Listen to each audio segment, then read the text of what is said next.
All right. Jeez Louise.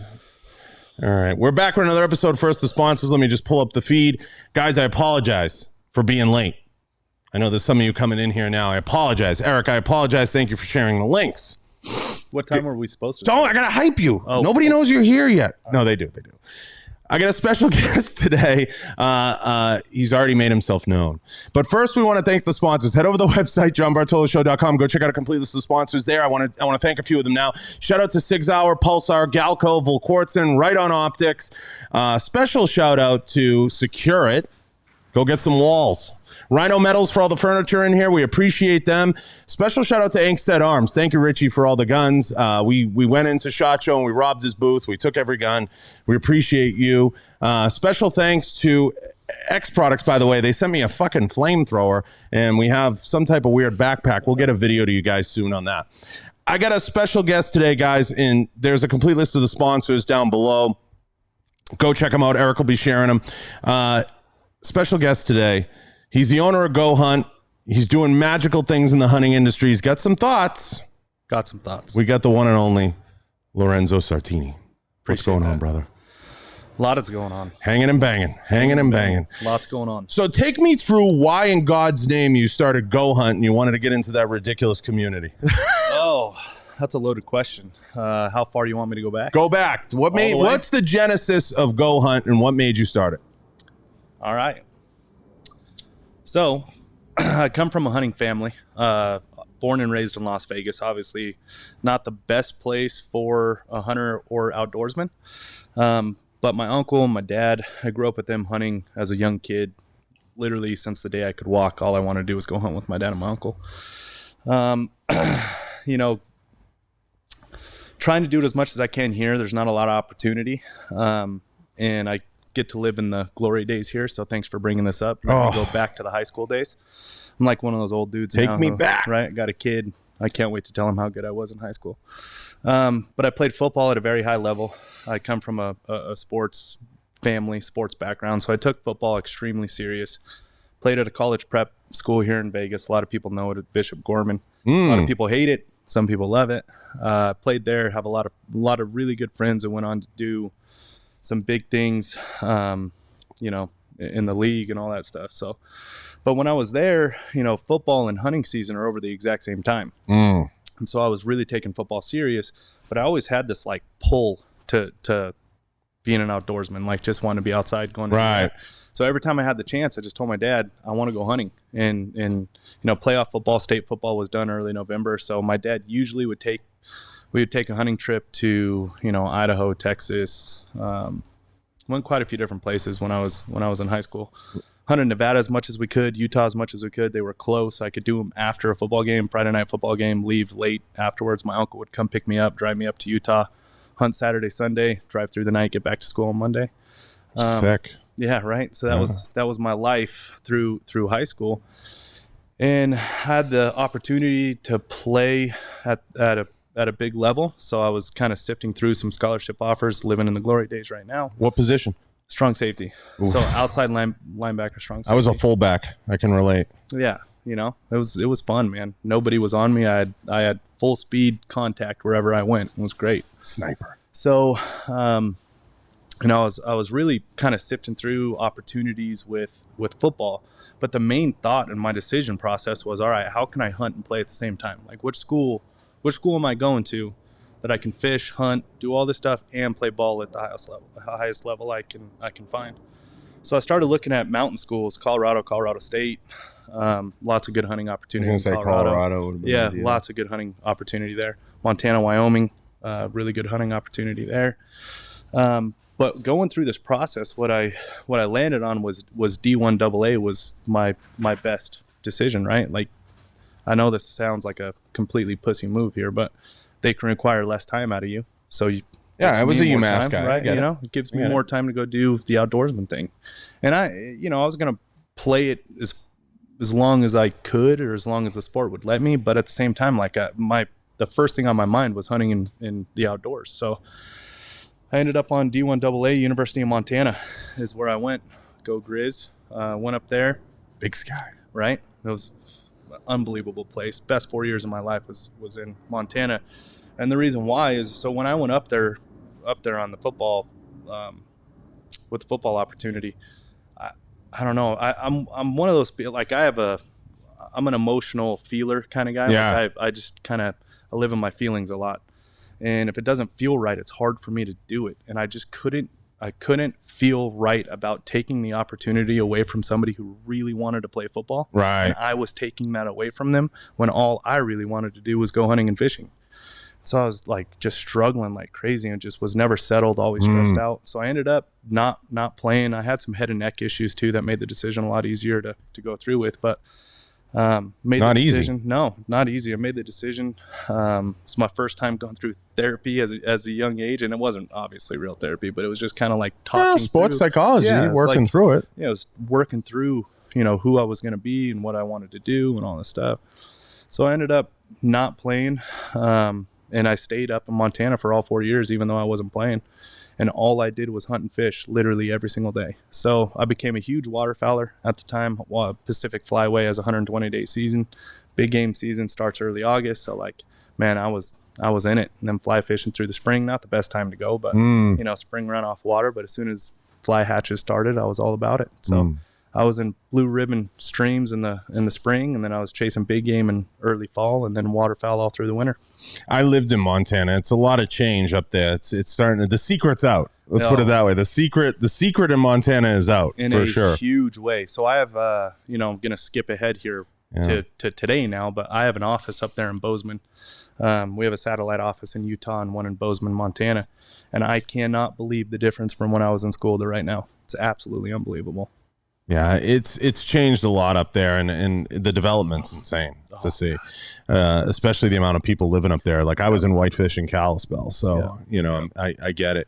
It's interesting to see the journey that hunters go through, and it's almost like an awakening, and you've made it a big part of your life.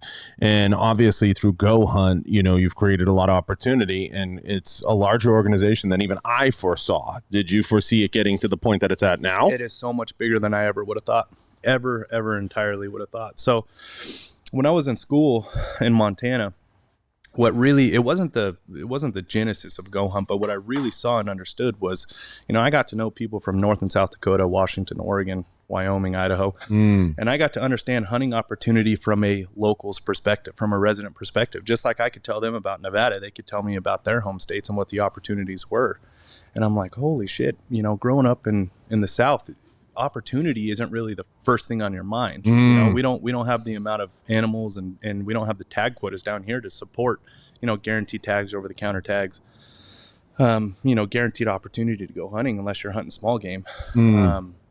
So when I was up there and kind of understood like all this opportunity, I'm like, man, I really could hunt every single day if I wanted to. Up there, you need like a library card and you can buy a machine gun. It's unbelievable up there, the amount of opportunity, especially Wyoming. I mean, shit, you look at residents of Wyoming, they have deer, elk, antelope tags every single year, guaranteed. Yeah. It's crazy. And coming from the South where, I'm playing the lottery game and trying to draw tags and this whole thing. So, I really started to realize the amount of opportunity in hunting. I never really saw it that way. So I ended up graduating from University of Montana, came home. I was working in the gaming industry. My family were in the casino bar industry, so I started working with the family business. And I love everything about the industry. I really do. The bar industry especially is just, it's fun. It's good people industry. It's really, really good, solid people. And it's entertainment too, right? It's like not really viewed as an entertainment industry. Action. It kind of is, right?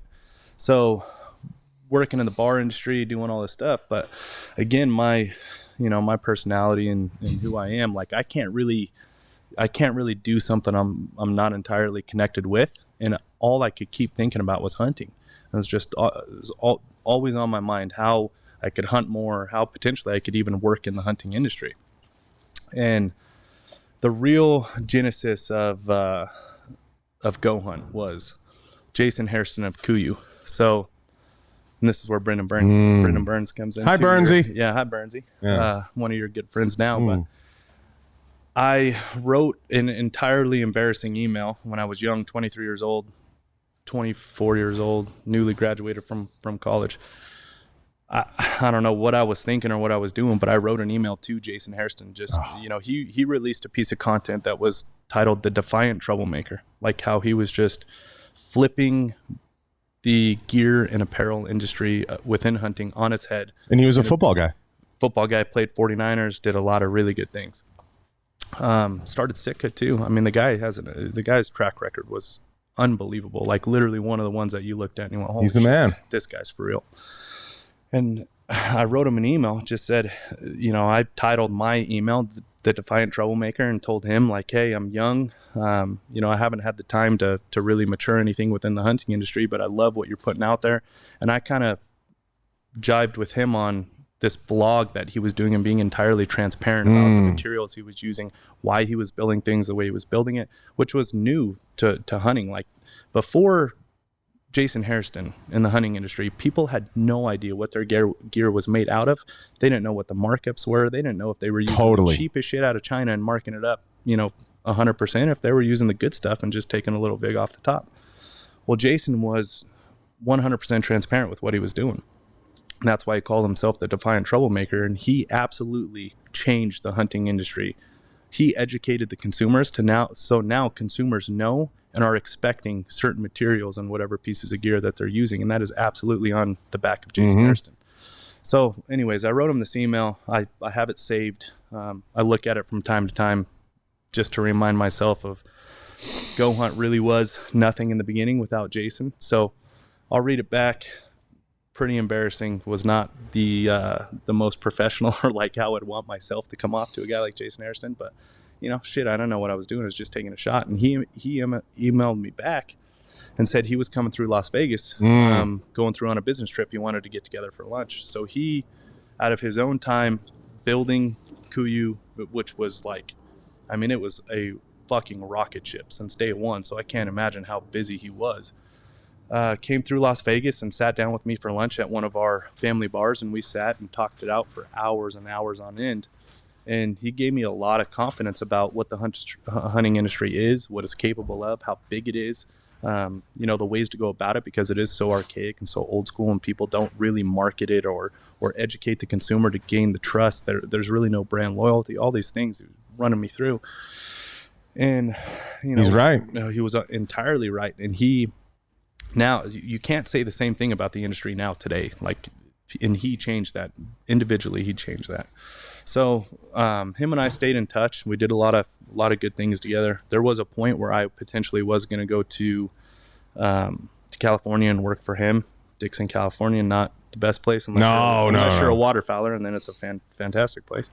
So we were kind of talking through those things, and then the idea for goHUNT really came up of like, man, there's so much opportunity out there, and what was existing within the market was just magazines, like newsletters, magazines, a couple little like deep dark forums out there that would talk about little undercurrents of what was going on in the hunting industry or where the opportunity was. But unless you really knew hunting from like a deep level, it was handed down to you. Yeah. It really wasn't understood at like a surface level of what all these words meant and what these things were. Like Wyoming has a special draw, Nevada has bonus points, Arizona has preference, or Colorado has preference points. Like it's all this stuff just doesn't really make sense unless you already have that backing of knowing it. It's like the financial market. There's a lot of language that unless you're in it, you don't quite understand it.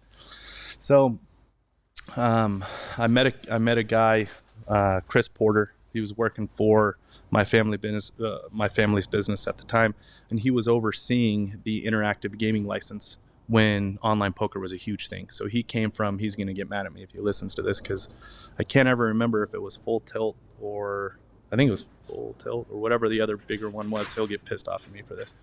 So anyways, he was working for one of the largest online poker companies, and my family brought him over to head up this connection point between overseas people who had the platform and onshore who had the gaming license, the resource, which was my family. My father has a lot of gaming licenses and was able to carry what was going to be the federal license for interactive poker. So we were meeting with all kinds of offshore companies who had platforms, who already had play on their platforms and making money and all this stuff. I kind of was grabbing his ear all the time about, here's hunting, here's what I do. And he honestly was interested. He would walk by my office, and I'm not the smartest guy to exist, but like I was trying to do my own draws and see, run all these math models about what my opportunity is to draw a certain tag in a certain state, trying to build out my hunting strategies for, the current year and years to come. And he just could not believe how much work I was going through. And he asked me, well, where's like the ESPN of hunting? Where's like the community for hunting? I'm like, well, there's like these small communities, right? Like there's these forums and these magazines, but these magazines only rank top 5 or top 10 units per state. And I'll never draw those tags. So right now I'm trying to look on maps. I'd be on Google Earth like crazy, like just trying to find a ridge line from this unit that they say is a top 5. Yeah. I want to find a ridge line coming into this adjacent unit that no one's talking about that I can draw the tag this year, because those animals don't know there's a border there. They have no idea. They're just going to use that mountain range like they always would. If they're going to run that spine, they're going to end up in that unit at some point.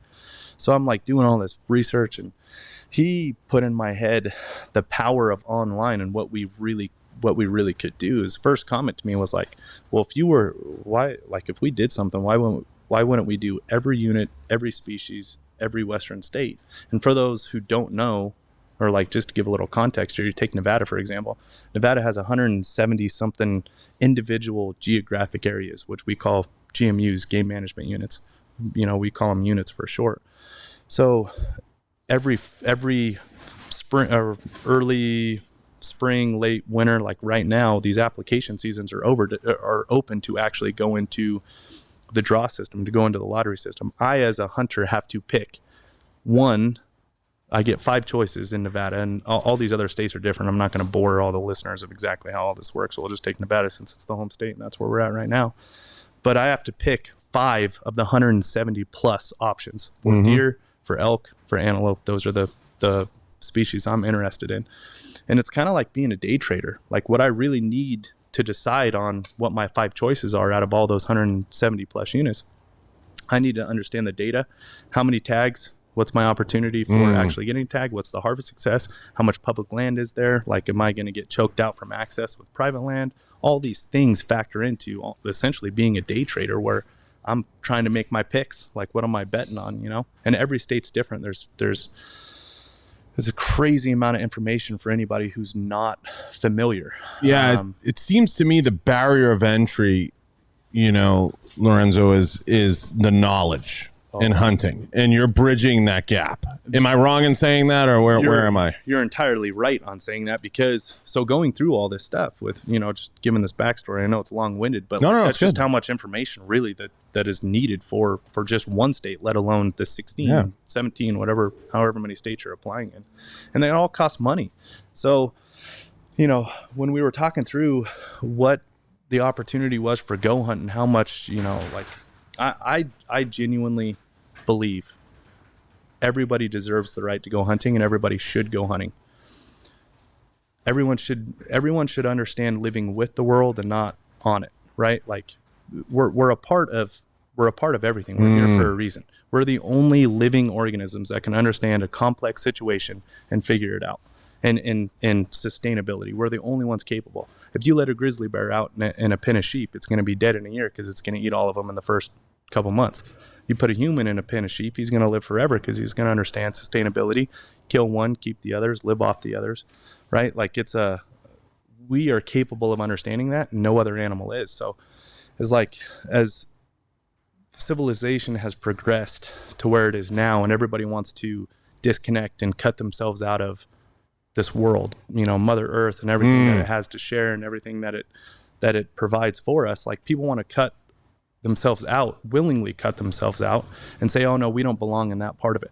How can we pipe water and human expansion and change landscapes forever that'll never be the same, but we don't think that there's a need to be stewards of the wildlife out there, the ones that are living with the decisions people are making day to day, right? So I'm getting philosophical and a little No, you're right. It sounds amazing, and the question I have is, the hunting community at first probably had to hate you because a lot of those locations were like top secret, and people didn't want the data out there. Absolutely, Huge barrier. Huge barrier. So what I took a lot of pride in when we started goHUNT is like my philosophy is I believe everyone deserves the right to go hunting and should go hunting so they can understand what it is and what it can do for you and your just overall understanding of the world and how everything interconnects, so you can feel grounded with the decisions you're making and the magnitude of the decisions that you're making. So what I take a lot of pride in is when we put all this information out there, we didn't uncover a secret spot like a lot of the magazines were doing with the top 5 or top 10 units. We didn't do that. I wanted people. We created the Zillow of hunting is essentially what we did for these Western states and Western big game hunting. So what we did is we allowed the user to input what they wanted out of their hunting experience, what they wanted to do. Powerful. It's a search of, we call it filtering 2.0. We're really shitty marketers though, because nobody understands what filtering 2.0 is. So we need to fix that. But it's essentially Zillow for hunting, where the user has in their mind what they want and what they're expecting out of it, and they put their inputs into our filtering system, and it'll show them what their opportunity is. So we fought a very big uphill battle in the beginning of people of the current hunters thinking that we're giving away the magical blind, the magical blind. They have boots on the ground experience, and they have passed down from generation to generation. We're not uncovering any of that. All we're showing people is the opportunity for what they believe they would be interested in, and it's a really powerful thing because hunting has always been like this consolidation of areas and spots where like these top 5 units being ranked and this and that, and everybody knows the Arizona Strip, and everybody knows Unit 24 in Nevada, and everybody knows Unit 44 for elk in Colorado. Like everyone already knows that. Let's show people the opportunity existing in the entire state, not just cover these top 5 units where really who knows if they're top 5. I mean, so many things can change from year to year. It was sensationalism, a little bit like, hey, these are the top 5 from the pros. Selling an article. Yeah. Right. And they had memberships to these magazines. And so anyways, we kind of flipped that on its head and showed all the opportunity and let the user figure out where they wanted to go hunting and not put it on our backs to tell them where to go hunting. So, you mean a lot of the articles read like top 5 concealed carry guns? Like we'll start there. And then I tell people the best gun you can conceal carry is the one you can conceal and shoot the best. It doesn't matter if it's a fucking hand cannon. Exactly. Doesn't matter. And that's what we were fighting. We were fighting that uphill battle because previous to us, there's always been this insulation on hunting where it's like, we got to keep people out. We can't have any more hunters in here. We got to keep people out.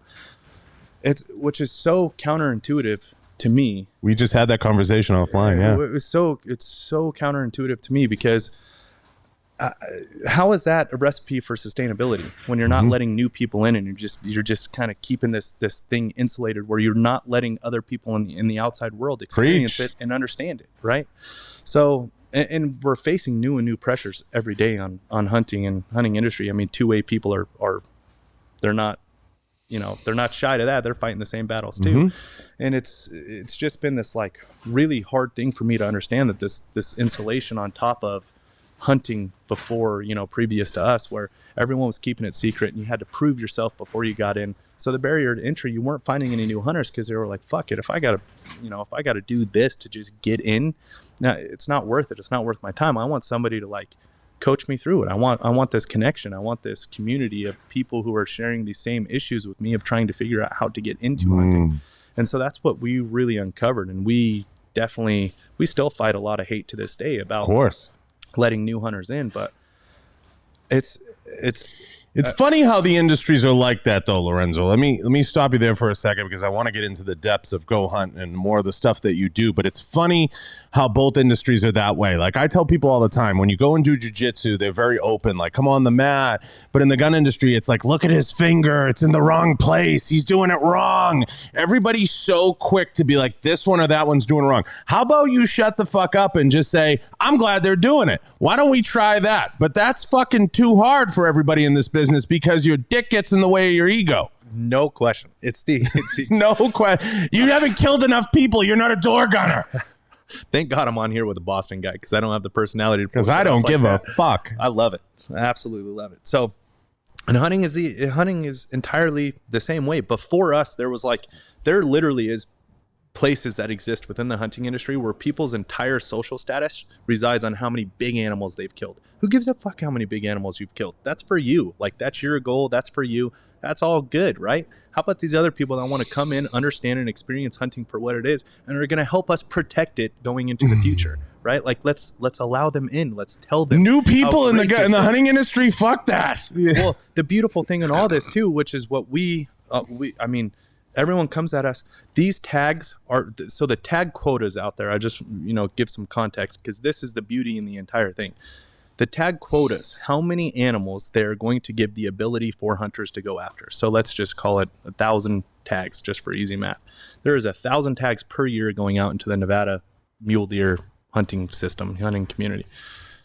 That is based on science. Imagine that, right? Science-backed data, which apparently means nothing these days. That's a whole nother podcast. Nobody believes in science-backed data anymore. But there are biologists in every state employed by the state fish and game agency who go out and do counts, understand the health of the winter range, the health of the summer range, how bad the drought is, how is there die-off from blue tongue in the sheep, from pneumonia in the sheep? They collect all this data throughout the entire year, and they say, okay, what was the harvest success last year? Because every hunter has to turn in their hunting card at the end of the year. In order for you to apply into the lottery the next year, you have to take a harvest survey in Nevada and say, I did harvest or did not harvest. So they know, okay, 500 out of the 1,000 killed, or 750 out of the 1,000 killed. So what is that going to do to the next year? They're shooting for a healthy amount of animals per herd, per unit. So animals don't understand, when they get too many of them in the same spot, that's when bad shit spreads, right? It's just like people. You put people in an internment camp and they're living on top of each other. That's when bad shit spreads and people start dying. Disease, a whole lot of things. Animals are the exact same way. They have to be kept in these herds and units and managed. They're not able to manage themselves. So they don't have veterinarians out there like protecting them and taking care of them. I mean, everybody gets that until an elk shows up and fucking spears them. You know what I mean? Everybody gets it till it's too late. Exactly. So it's this primal world is a world in its own. We are in it, though. We are part of this primal world. We are the ones that are the stewards of it. That's my belief, and I will die on my sword saying that. And I will prove to people as much as I can, through data and through science and through everything that we're doing, that this is the right thing, that we are the stewards of the primal world. We're a part of the primal world. We can't disconnect ourselves from it. And, it's shows in itself when you look at Teddy Roosevelt instilled the Federal Fish and Game Act back when he was president. And every animal since the day he started it, other than buffalo, because they were too far killed off, although they are reinstated, but it was with human intervention. All the other animals, turkeys, whitetail, elk, mule deer, everything is up in numbers since he instilled the Federal Fish and Game oversight of each state's land and animals. It's federal oversight, but then the states themselves are the ones who run it and report into the federal conservation agencies. So I mean, it's all backed by science. It's all backed by data, and it's just living proof every single day, every single year that this is the right thing, right? Like, we are stewards of the wildlife and wild places. The problem is a lot of the organizations don't do you any favors. Like we've talked about before, and listen, I love SCI. I love some of the guys at NRA. I'm friends with them. You all listening know my thoughts on a lot of these different things. The problem is a lot of it contradicts each other. A lot of those organizations still have a lot of people at the top that want people to just sign up for a membership and get a free pouch. And that's what a lot of those organizations are built on. They don't have a lot of back end that supports the communities that they should. And that's unfortunate. And unfortunately, you have to go outside. Like something like what you're doing, SCI should tomorrow be buying the rights to something like that. Absolutely. Like Laird, if you're listening, like SCI should be buying those rights. It's similar to stuff like, like I talked about offline. The NRA ILA group loves to talk about constitutional carry. That's something they love to throw out there. Well, I thought the NRA was a teaching organization. Yeah. Why are we pushing people to be against, going through a process to conceal? And I'm a big advocate of the process because I love the instructors and I love the idea of being able to get my suppressor at the counter and eventually leveraging the idea of using a license to capture all those things. I don't understand the logic of why you want to implode your teaching arm. It doesn't make any sense to me. Well, we don't want to do that. We still want people to go take a class. Well, why the fuck are you going to go take an NRA class if you're not going to, it doesn't make sense. It absolutely does not make sense. And there's a lot in the hunting space that doesn't make sense either. Like all these conservation agencies that take in a ton of money, but are only required to get back 10% of the funds into the wildlife. We both know, Lorenzo, what they want. They want the guy who's 500 pounds, hopping out of a pickup, who's got, a crappy holster and a regular belt, and he's covered in his own piss and shit, and they want him to buy a $50 holster, and they want him to buy a $50 membership for a free pouch and a hat, and they want him to move on with his fucking life. They don't want him to question anything, and they just want the power. I don't care because, look, they already hate me. You can hate me all you want, but it's the truth. It's 100% the truth, because tell me the value add to getting any of those things, because I'll pick it apart in 30 seconds. Absolutely. So to that point of like something that is just completely counterintuitive, if you take that on the hunting side, like I have a ton of respect for Brendan Burns and what he's doing right now with these sheep transplants. The Ram hustle. The Ram hustle. He is literally changing the landscape for wild sheep and wild sheep hunting personally, and not through a conservation agency. I'll let him tell the story. Because he knows they'll all get in the way of it. Of course, and that's exactly what he did. They were getting in the way, so he did it himself. I'll let him tell the story because it's incredible what he's doing. But I got a lot of respect for what he's showing and what he's doing.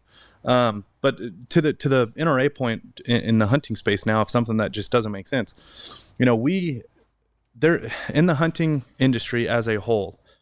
Some people are 2A, some people are not, and it's always bothered me, right? I personally believe you cannot be a hunter and not you can't be a hunter and not support, because they don't think they're ever going to come for their guns. They think they have some special license. I have a bolt action, so they're never going to come after it. It doesn't really matter, right? A gun's a gun. Anybody who does it truly go bang? Understands, a gun's a gun, right? Like it is what it is. So for us, like for me, I can't speak on behalf of anyone else but myself right now, but for me, we owe a lot to the gun industry, because in hunting, what happens, there's the Robertson Pittman Fund, or Pittman Robertson. I can't remember which way. Either or works. Yeah, either or works. It's just the point that matters. So the 2A guys, the 2A industry, the tack industry, people buying ammo like crazy because they're shooting 1,000 rounds at the range. There's an 11% excise tax on that gets pumped right back in from the gun industry, that gets pumped into this Pittman Fund. Okay. And why this Pittman Fund matters to hunters is because, again, we'll take Nevada for example. Let's say Nevada takes in $1 million in annual revenue from hunting license sales for that year's. So right now we're in 2022. So let's say they raise $1 million in 2022 hunting license sales. They get to go to this federal fund, the Pittman Robertson Fund, this pool, and they get a 3-to-1 match on how much money they raise through their hunting license sales. They get to go tap into this fund for a 3-to-1 match, so they get $3 million from this fund, and now they have a net $4 million to spend on recreation in Nevada. That also bothers me, because hunting licenses fund the shitters on Lake Mead, and they fund the police at Red Rock for the rock climbers who are trying to shut down hunting every single day, and it funds Lake Tahoe and the Californians that want nothing to do with guns or hunting. Our money is going to, the fish cops out there that are doing what they're doing, and not just doing what they're doing, they're policing drunk people on boats. When our money needs to be going back to protecting the animals and the places that they live. Just so everyone understands, that money goes towards the asshole that's eating a fucking Cliff Bar, that leaves the rapper out on the trail, that wants 100%. To talk about how he went on a hike but hates hunting, hates guns, and the moment he's fucking kidnapped on a hike, he's gonna be like, I wish there was a cop around. And he's gonna. Why isn't my trail to my climbing rock at Red Rock groomed and cleaned daily? That's our money. You expect now. That's our money doing. And there's a layer of hunters that would be mad that you were on a guided trail in the first place. That's how fractured it is. It's crazy. So what do you mean you're on a real trail? Yeah. So it's like it's not a real man. So this. The 2A guys and the people buying guns and bullets, like we have a lot of debt of gratitude to them, because they're supplying us with the money of really what it takes for land restoration, these biologists for habitat restoration, understanding wintering grounds, understanding drought and the drought complications on these animals and how they're not getting the nutrients they need. So now human intervention goes out there and builds water catchment systems and plants new seeds to provide more nutrients, protein, whatever these animals need. These biologists are out there studying it all the time and understanding how to better manage these animals, and they need funds to do it once they come up with the solution needed, and the funds are from that Robertson Pittman. I mean, Lorenzo, no one knows what they have till it's gone. Absolutely. That's the problem. The sad thing is hunters don't understand that. Not a lot of hunters understand that. There are a few of them out there who do understand, but not enough though. And that's the problem. So, and that's honestly, that's on me and us at goHUNT. Like I said in the beginning, we are really shitty marketers because I have a lot of belief and connection to hunting, and I understand it at a deep level, you know, like I really, and I can put it into an emotional connection, but we haven't done enough to really put it out there. We need to get better at putting this story out there. Like, you know, finally came up with what we do, right? When people ask, what does goHUNT do? We build technology that connects you with the primal world and doesn't separate you from it. That's what we do. That finally came together like a couple months ago. It was so hard to put into words, like entirely what we do, because we do so much. The hardest thing right now, and I've said this many times on this show, so I'm gonna try to give people a different side of it, listening because they're sick of hearing it. You have this huge gap, Lorenzo, a lot, and we've talked about this offline. You have an older generation now, 55, 65, 60, that are in charge of a lot of these orgs, that are in charge of our own government. Go look at Nancy Pelosi. She's a fucking fossil. Go look at Chuck Schumer. He's 1,000. They don't have the first clue what's going on. They never fought in a war. They never have done anything on their own. It was the largest transfer of wealth in the history of mankind to that baby boomer generation. They have a sense of entitlement, and they have a sense of being owed something on a level that you can't even comprehend. And it's the control that they're after. They don't care what it is. They want to control it because they want to stay in power as long as they can, because they have no legacy. Yep. Nancy Pelosi has no legacy other than that she's a cackling witch in Congress that nobody can stand. Chuck Schumer has no legacy other than he's an oligarch that sits in New York. So what do you think you have at the head of these organizations, whether it's the SCI, any of these orgs that could be helping you, that could be resources, that could be active? You know what they want to do? They want to say, that's a nice little thing Lorenzo has over there, but fuck him. You know, we want that money. That's what they want to say. No question. That's exactly what they want. They would rather you tell all your members to go buy a $5 fucking membership and get a free pouch and move on with their life. That's what they want. It couldn't be. You could not be more accurate on what they want. When if you're actually delivering measurable stuff, they're like, fuck that. Yeah. No question. That's why they're going to die, because people aren't going to blindly give money to these orgs anymore. They're getting sick of it. They're starting to pull out of a lot of stuff. You go to some of these shows, they're ghost towns. You go to some of these events, people don't want to participate. People are kind of like, why? People are starting to wake up and ask the question, why? And a lot of these people are like, well, because that's what you have to do. You have to join the NRA. You have to join the NSSF. You have to join this. You have to join SCI. And there's other organizations like yours that are putting together really great stuff that are resources that are actually helping people, and they should be coming after you, and they should be like, well, where do we write the check and how do we get involved? Money is not going to the right spot is what the problem is, right? When you really go in their fucking pockets. It's not going to the right spot. And where money goes to the right spot is when you are applying for tags in these states. That's when the money goes to where it needs to go. Now, look, the world's not perfect. It is going to the shitters at Lake Mead, and it is going to the fish cops out there policing the rock climbers at Red Rock here in Vegas. But it is the most powerful thing you could do is actually apply in these states for hunting licenses, because that 3-to-1 match with the Robertson Pittman fund. That is where the money is most powerful. And that's where hunters are getting involved in and understanding and protecting what hunting is and what we have and how we can keep it for the long run, right? Like 100%. I got a kid turns 3 next month.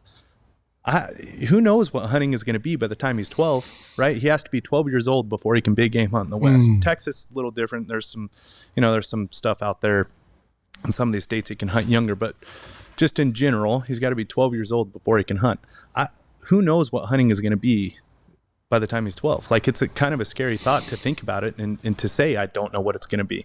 Is it going to be the same for him as it is for me? I have no clue, but I can tell you one way to guarantee it is to get more hunters in, more people understand it, more people protect it and what it is, its lifestyle, what it provides for us as a whole. Get people to understand it and take part of it. And that's how it'll be the same for him as it was for me. It's a powerful conversation. It really is. In getting people to understand, you know, it's funny when you look back at the barriers you've been through and overcoming, you know, of course, like we said, the old stodgy hunters that are like, don't do this because you're putting the secrets out there. They always think there's the magical blind that you're stealing. And then you're also giving information. And it's funny how counterintuitive a lot of these factions get within these organizations. And for the record, it's not SCI, it's not NSSF. There are groups that are like, you know, who's more legit and who's more this and who's doing it the right way. How about you shut the fuck up and somebody actually do something? No question. You know, why don't we start there? How about everybody shut the fuck up and somebody's doing something? Shout out to the Ram Hustle. He did something. He wasn't, and he didn't look for credit. No, and he did something, right? Like, and he's out there making a bigger impact out there than anyone else is. And it's Burnsy's own fault for not looking for little accolades. He deserves them. He does deserve them. I fully agree with that. That's your own fault, Burnsy. Get on that social media. Get on the Ram Hustle. It's just, man, it's an interesting world, and like that guy. And I'm personally, like, I really do genuinely believe everyone deserves and should go hunting. They just need to experience it once. And a lot of things in life will make sense when you experience the primal world and being a part of it, being connected with it, not just observing it, right? You can't go fucking watch birds like that. You were observing the primal world.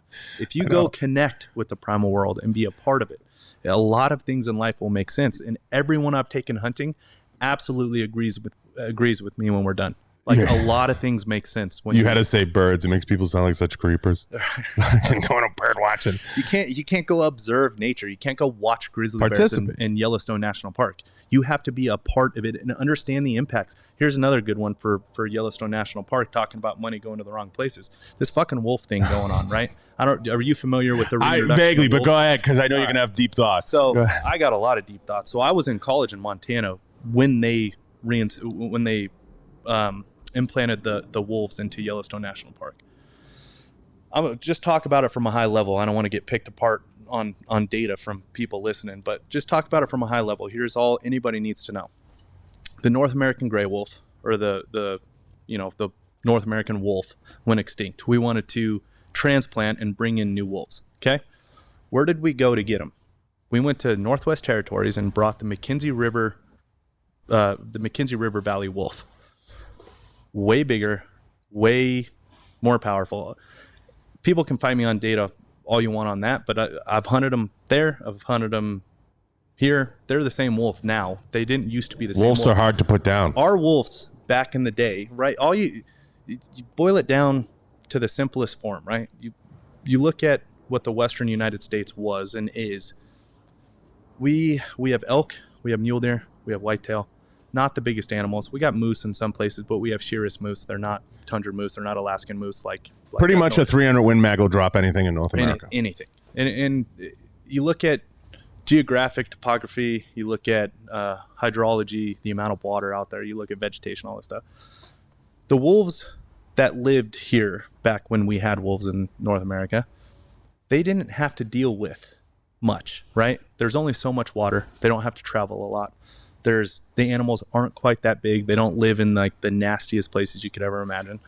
So the wolves imagine their behavior. Mm-hmm. You go to Northwest Territories, McKenzie River Valley wolves.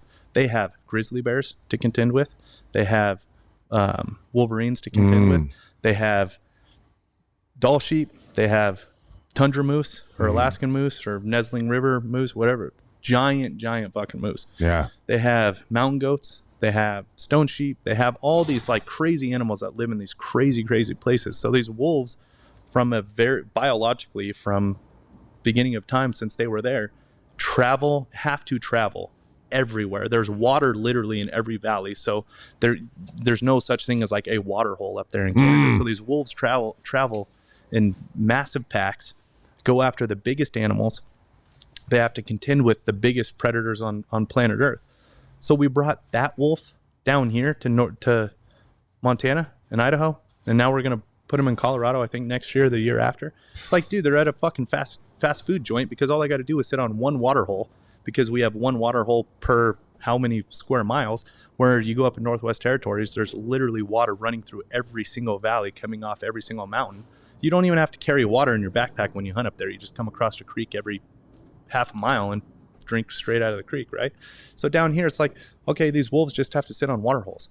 That's all they got to do. They basically are becoming mountain lions, right? Mountain lions are famous for hunting off of water holes, especially sheep in the desert. But like these wolves, you biologically program to take down caribou and tundra moose and Canadian moose and all that, like these giant animals. Now we bring them down here and they're preying on whitetail. Yeah, and mule deer and elk. Like it creates a problem. It creates a huge problem. Nobody wants to understand. Predatory problem. Nobody wants to understand what this problem is. The first, I can't remember how many years after, it was 2 or 3 years after they did the reinstatement in West Yellowstone, the elk herd got cut in half.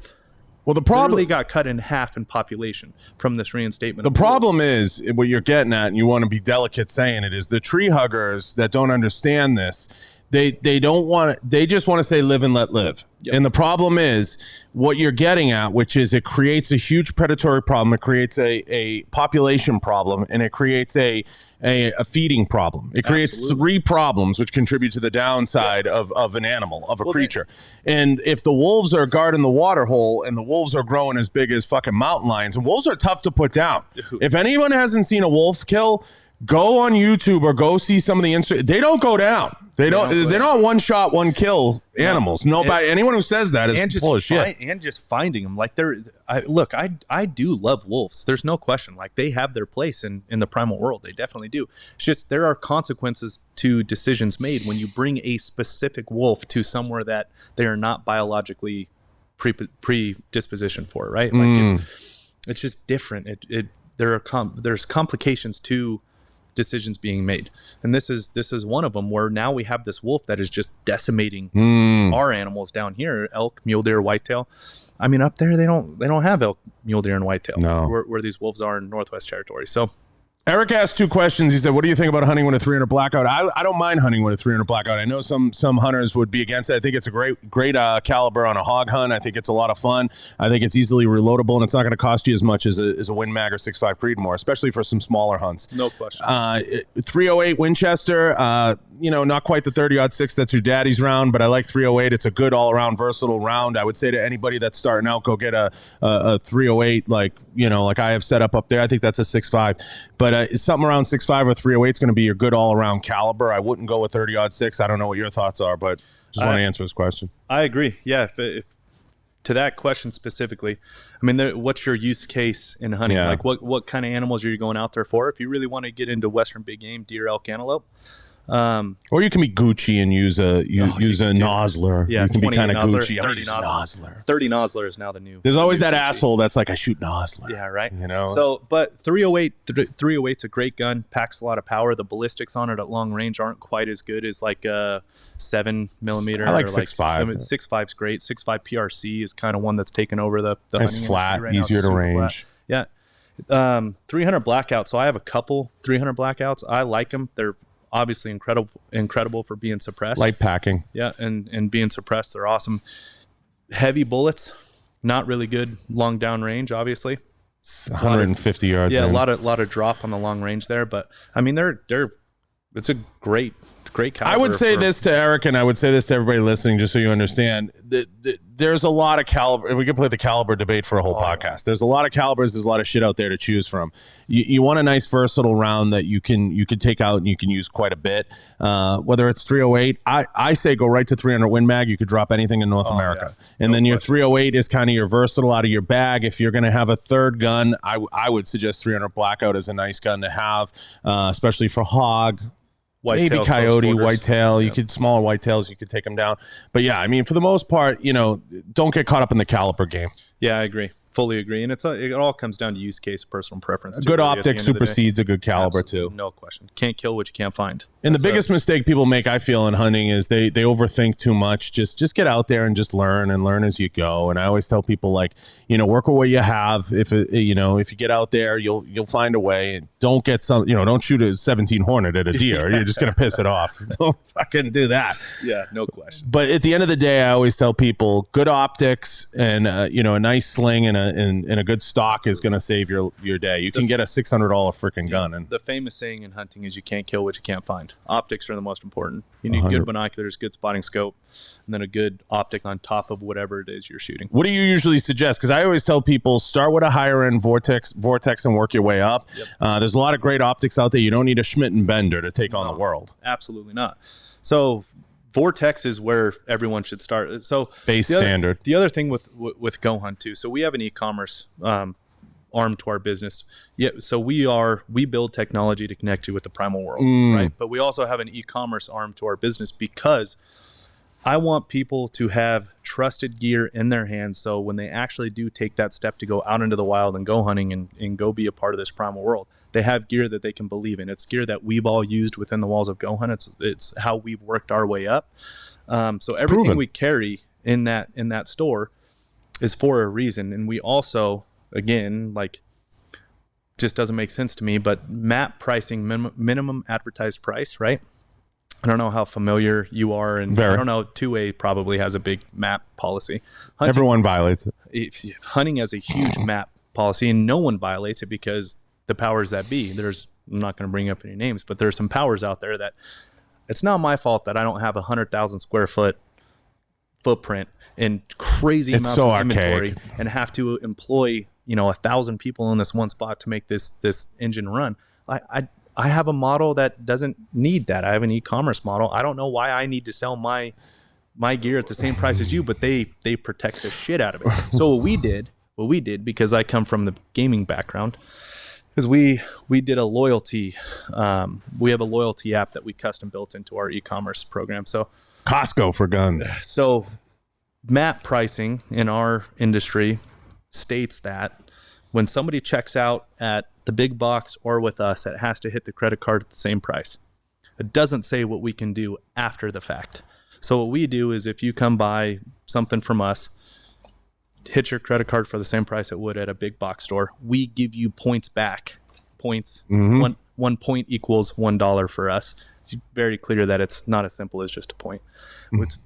We did this on purpose. I want people to have the best gear in their hands for the best price, right? If I care about people supporting hunting and protecting hunting going forward, I want them applying in these states and providing these states with hunting license sales so that those states can then go tap into that Robertson Pittman fund and actually protect their wild lands and wild places, the wild animals. So I don't want the money. I want you to put the money that you're saving towards applying in these other states. So I don't mind giving up our margin to people buying our gear to fuel you going and applying in these other states. That's what I believe in. I believe you should be going and doing that, not spending all of your money on this gear that everyone's in this fight for. We need people to turn into a $500 customer. I don't want you a $500 customer. I want you applying in 5 states. What Lorenzo's getting at so judiciously is that a lot of these older organizations and companies still have a warehousing belief system. They want you to get you the best price. Everybody listening, they want people like Lorenzo to go out and buy 50,000 units or commit to buying 50,000 units. And we'll give you a 2-point break. It is the most archaic approach to sales you've ever encountered in your life, and it's changing everywhere else but in the tactical or gun business. So the reason you don't see like shelves at your gun store of like, say for example, like a Leupold optic or even a Schmidt and Bender is because these companies are so fucking dumb that they want to say like, oh, you have to buy 20 Mach 6s just to get $2 off. And you're like, are you fucking retarded? Who's going to carry that many? Because there's not that many guys that are going to go out and buy something like that. You know what I mean? Especially they're not coming through, most people are going to want to hold it before they buy it, and the model is all fucked up. That's why I kind of agree with Big Daddy Unlimited going more into retail spaces, because I think the retail space, like I think goHUNT should have a retail space. We're building one right now. See, fuck me. Experiential retail space. See, we're in a great place for it. A lot of people come through Las Vegas. Absolutely. But, I mean, we have a lot of hunting culture here. We're in the Great West, right? Like we're one of the original desert. Now SIG's flipping that on its head by doing the trigger as the serialized item. So think about how hard it is for them to expand into FFLs. All they literally need is like a 10x10 shop to put all their triggers in, and you buy everything else online. They're going to change they want to go direct. They're not fooling anybody. And KUIU, They went direct, and they've completely rewrote the entire gear That's why we hunting. saw so many of the different distributors go down. I mean, you're seeing a consolidation of power in Sports South and Vista, some of the bigger entities, but you're seeing a lot of them start to wake up to drop shipping and the ability to do that. Absolutely. They have to. And that's where it's at. So like I have a strong belief that I want people applying in states. I want people putting their money to the animals and wild places and where it is supposed to be. And I'm just trying to facilitate you having trusted gear in your hands to actually go do that. Oof. We sell a membership. It's $150 for all this information that we house and put together. I've publicly stated a lot of times we're not raising the price. I don't believe in that. I believe people should be going hunting more. The e-commerce store for us is the same. Like our ethos in goHUNT is we want people out there experiencing and being a part of the hunting community and actually hunting partaking in the activity of hunting. So all of our entire business model supports that, right? So our e-commerce offering, we're a little bit off track from the optics here, but the Vortex example, Vortex is an incredible business to work with. They have been amazing. They allow us to carry, I don't want to get into strategy out there, but they've been an amazing business to work with. They've been really, really good. It's not their fault that they have to be held at, their items have to be held at MAP pricing because the powers that be are the ones that are. There's a lot of chiefs there. Yeah.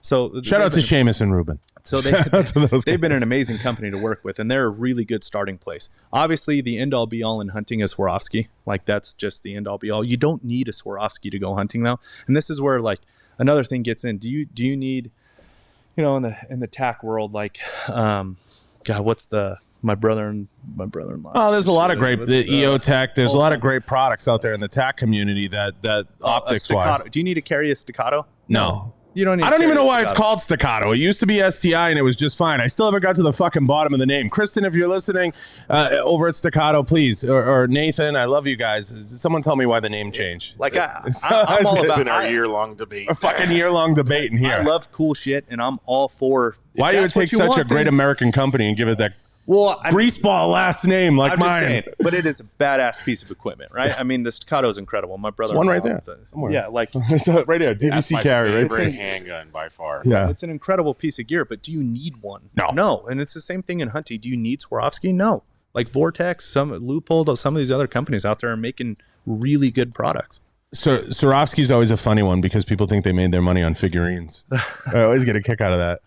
I'm always like, the figurine company. They make the best. They do make the best spotting scope, and absolutely one of the best. Well, they pieces of glass. They period. Innovated the spotting scope is what they did. So spotting scope's always been single eye. You get a lot of things like $4,000. So what they have now, which is called the BTX, which is a dual eye. So they modularized the spotting scope. So there's an objective and then there's the eyepiece. They broke them off into two different pieces. Yeah.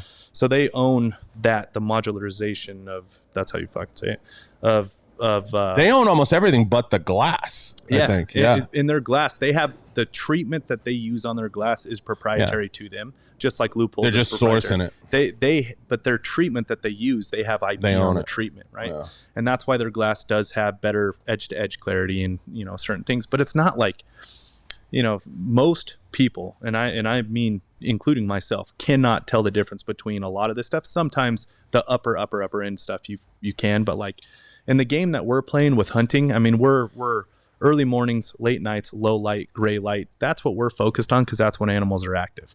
So the bigger thing too, Lorenzo, is I try to tell people, that get into hunting is, yes, you don't need that. Can good equipment make you 0.25 better at something? Of course. But you're not, if you have to be in that measurable space where it's going to make the difference. Like I get guys that are like, I'm going to tell the joke, Rory. I got to tell the joke. So like I had someone come to me, Bo Sandoval. I'm going to pick on Bo because it's funny. He come to me. He's like, I need a 5x25 scope. I'm like, where are you shooting? The fucking moon? I'm like, who's taking that kind of shot? I remember that day. Yeah, I remember that day. So like you try to tell people like, listen, like I'm a 125 yards in guy. Yeah. I'm not under any illusions that I'm taking a 2-mile shot on a moving fucking creature. People don't they just don't put two and two together. Like if you're going to take that kind of shot, you need to be prepared to take that kind of shot. And you need to have the training and you need to understand how to dope that in. Now we're getting into morals of hunting. I shoot long range all the time. I'm a very big believer in long range shooting. I shoot as far as I possibly can. I just bought a shy tack actually, and it's getting in here in the next couple days. Wow. But I love long range shooting. But here's the difference: when you're shooting a steel target, you can dope and you can do what you need Static, to do. yeah. When you're shooting at an animal, if that animal's feeding or something catches his attention, one step is the difference of wounded, Huge. never finding it, completely ruined the opportunity to hunt. Now the animal is suffering, and who knows if he's going to live or die. That animal, all he needs to do is one little difference in his mind to say, take a step or look at something else the opposite direction. And while that bullet's in the air, the target has shifted. So there is moral ground in long range hunting. So long range shooting and long range hunting are two very different things in my opinion. Now, do people take long range shots? Absolutely. The longest shot I've ever made is 790 on an antelope. It's a long shot. I felt comfortable with my gear, with how much I practice, with my shooting, my technique, the conditions that I can't control, wind, temperature, barometric pressure, all those things. Everything was right. It was nice thick air. Nothing was moving. The acceptable limits of your equipment. And I felt comfortable that the bullet would get there before he could make a crazy decision. He was slowly feeding, moving very, kind of one of those, he was in lazy posture. He wasn't really like sentry up, wasn't alert, wasn't anything. And I thought it was a comfortable shot. And so there's a lot of things that play into long range hunting. I'll never get mad at any, or talk shit on anybody long range hunting. It just comes down to, do you feel comfortable that animal really is not going to move? Because that bullet's in the air for quite a while, right? It's a couple seconds when you really stretch it out there. Yeah, most people need to understand, like I've taken 1,200 yard shots, on static, on targets, people have to understand there's so many variables that come into place. And I'm only saying this, guys, to everybody listening, because I don't want you to go out there and be that guy when you go in the gun shop. Like, I need, this. You can do a lot, guys, with a 308, with a nice, 2x10 or something simple. 3 to 14. Yeah, 3 to 14, something easy. If you're gonna Western hunt and start, you can poke out there a little bit. You could take, in most of the time, for a long time, you're probably going to be like 150 in guy. Most of the time. Western hunting is like, we say 300 in it. Yeah. You need to be proficient at 300 yards. Because the way topography works in the West, you're going to have these big breaks and valleys and it really is hard to cut the distance on animals in the West. And unless you're Burnsy. Unless you're Burns. Honestly, one of the most incredible bow hunters on the planet. Yeah, and it does go full circle. Like you'll go long and you'll want to be in that long game, but then you'll appreciate the stalking a lot more, and it'll come back around. I'm a bigger bow hunter than anything. That's my favorite way to hunt. But I do enjoy long range shooting. Some say it's the only way. Long range shooting for me is more of like a therapeutic weekend thing. And if I had my choice to go hunting, I'm obviously going to take the tag, whatever I can get. Those tags are defined by season dates and weaponry. So like I'm applying for a muzzleloader, archery, rifle, whatever tag I draw is the one what I'm hunting with. Right. Let's be honest though, the bow is the skill. You love the bow. I knew you were dying to fucking chime in over there with the bow. The bow is the skill. You know you're a good hunter if you can kill with a bow. That's like any I've heard two approaches. I've heard a true hunter hunts with a bow, but I heard you're not a man until you kill something with your bare hands. True. So I went on a hog hunt and I was told this, so I had to kill the hog with my bare fucking hands. True. Goes both ways. Cuts both ways. Yeah. So, bow hunting's where it's at. That's when you really do get that connection to everything. Like you really are paying attention to where's the wind hitting you on your face or the side of your face or the ears or the back of your neck. Sure. How to, really try to strategize how to get in close enough to kill this animal. And that's when you truly are connected to Mother Earth, primal world, everything out there. And that's when, a lot of things in life make sense after you go through something like that. I agree. And, from start to finish.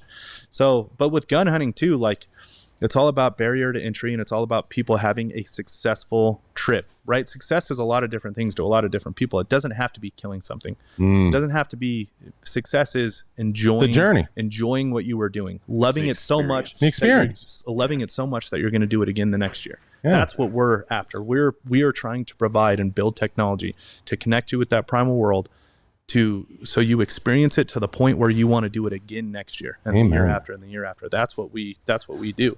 So whether it be a gun in the beginning and then work your way up to a bow, or if you just want to start with a bow, all for it. Just as long as you're starting and applying for hunting licenses in these other states. You may have to practice a lot with that bow.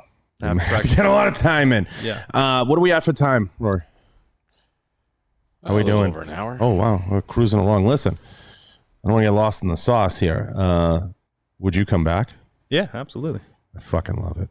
Let everybody know where they can find you, how they can reach you, and how they can get in touch. goHUNT.com. I'm off all social media personally. Like the Ram Hustle. Like the Ram Hustle. Sort of. There's Sort of. a lot of weird shit out there in the world that just kind of disconnects from what I want to be connected to. So anyways, I'm off that. But goHUNT is The website goHUNT.com. Yeah. And then Instagram goHUNT, and then YouTube goHUNT. We're not on TikTok yet, but we're getting there after the conversation we just had. And you have a contact us portal on goHUNT and all that. Yeah, for sure. Reach out. We have faces to this brand. This brand is an accumulation of a lot of different personalities of who's within the walls of goHUNT. So whoever you're reaching out to, one of us will get back to you personally. It's just through goHUNT as the brand. Listen, guys, Eric's sharing the links. Go check out goHUNT. Go support the brand. Go support hunting. Get out there and buy some shit that goes bang. Support everything that you heard on this show. All the sponsors, everybody in between. Did I miss anything? Well, there is bow hunting articles on goHUNT.com. Okay. If anybody's interested. Yeah. No. The bow hunting is a rabbit hole. You can go down and spend a good chunk of money. Long range shooting and bow hunting. It's crazy. Oh yeah, go check out Gunworks. Aaron will fucking gas you. Go check him out. I appreciate you coming. It means a lot. Yeah, absolutely. Thanks for having me. I appreciate it. I mean it. And I'd love to come back too. No, we'll do it again. More philosophical stuff. I try to keep a lot of thoughts out there in the world. I try to keep it to an hour, but I want to keep people thirsty. Yeah. I want them coming back for more. So hopefully we'll get an update in a couple of months on what's going on, especially before hunting season, or maybe right in the thick of it. We can do something. Hunting season for me starts August 10th. Perfect. So maybe around September, we have some stories. We can get back together and we can do this. And maybe we'll do this in long form. Maybe we could drag Burnsy in and we'll do like a little round table. That'd be fun. Oh, shit. Yeah, we'll get something like that going. I appreciate you. And shout out to all the sponsors. I want to thank them. Sig Sauer, Volquartsen, Right On Optics, of course, Pulsar Thermal Imaging Technology. Go buy a Pulsar. Hunt at night, guys, make your life a little fucking easier. Go check out all the different companies, guys, listed down below. We support us by supporting the brands, and go support goHUNT. Go check them out. I know Eric shared the links. Guys, get on there. Go buy a membership. Somebody let me know how it is. I will talk to you guys soon. We're out.